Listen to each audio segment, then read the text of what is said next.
Hi, this is Holly from Southern Mom Loves, and I'm going to show you how to make this beautiful DIY fabric-bound book. I'm using a piece of vintage upholstery fabric I already had, so you can use any fabric you have on hand, but a heavier home decor weight fabric will work best. And I'm starting with 20 sheets of printer paper. Folded in half, it'll make a good-sized book, but still be manageable enough to pierce holes in. So let's get started. Start by folding your sheets of paper in half and making a sharp crease. I'm doing 2 sheets at a time to make it easier to align, fold, and crease them. Once you have all of your sheets folded, open and lay them inside of each other to form the book. With a ruler and pencil, make 3 marks on the inside crease. I made 1.5 inches from each edge and 1 in the center. For this next step, make sure your paper is as aligned as possible at the top and bottom. You can use a binder clip to help keep them in place, and then place an awl or other sharp pointed object over each mark, twisting and applying pressure until you make it through all of the pages. Push it through and twist it a little bit to loosen up the holes. Make sure to do this over a self-healing mat, piece of scrap wood, or other surface that can take a beating. Thread one end of the embroidery floss through the needle, and starting at the back side, put the needle through the top hole and pull it through to the front. Put it through the front center hole and pull it out through the back, and then unthread the needle. Thread the other end of the embroidery floss through the needle, and starting in the back, put it through the bottom hole, pull it to the front. Put it back through the center hole and pull it out to the back, and you can unthread the needle.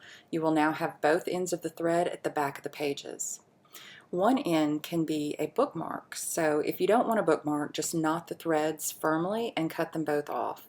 If you want the bookmark, slide your thread around a little bit through the holes until one tail of the thread is long enough to come over the book and back down through the center pages.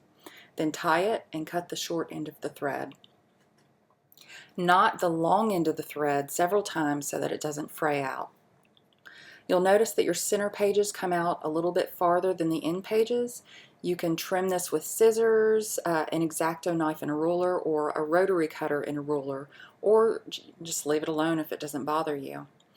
And you now have a functional little book. You can stop here or keep going to make the fabric covered binding. First, we need to cut our cardboard covers out. For clarity, the edges of the book are called the head, the face, and the foot. We need to add 1/8 of an inch to each of those sides, but not the spine. So if you used 8.5 by 11 inch printer paper, your page measurement should be 5.5 inches by 8.5 inches right now. Adding 1/8 of an inch to those 3 sides result in a cover measurement of 5 5/8 inches by 8 6/8 inches.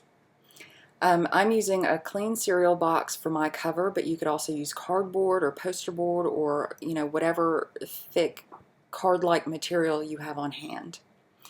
And if you start measuring from a corner, you won't need anything like a T-square. Just measure out your first cover and cut it out. Use that cover to measure and mark a second cover and cut that one out. You should now have 2 cardboard book covers. Place one of these on the back side of your fabric towards the left side. This will be your front cover, so if there are any design elements that you want on that front cover, you want to align that now, and then make sure you stay at least 1/2 inch from any of the edges, and mark your cover placement on the back of the fabric with a pencil.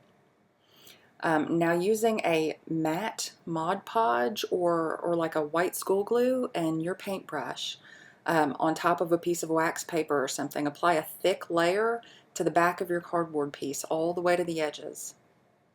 Then place your cover glue side down on the back of your fabric right where you marked it, and smooth it out with your hands.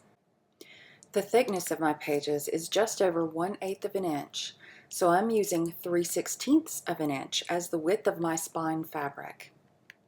Place your back cover down 3/16 of an inch away from your front cover and trace with a pencil.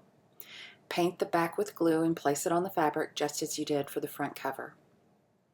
Mark the fabric 1/2 inch away from the cardboard edges and trim. That will leave you with 1/2 inch of fabric all the way around your 2 covers.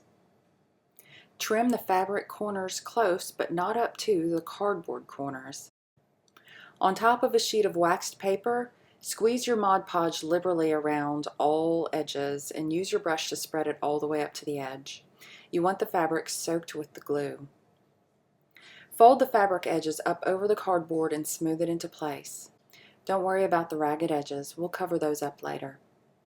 Allow to dry, but if your cardboard warps, sandwich it in between wax paper sheets and weigh it down with a heavy book. You can check it periodically, and if it's stable, dry, and not buckling anymore, you can go ahead and add your pages. Fit the pages snugly inside of your cover, making sure to place the bookmark up and out of the way.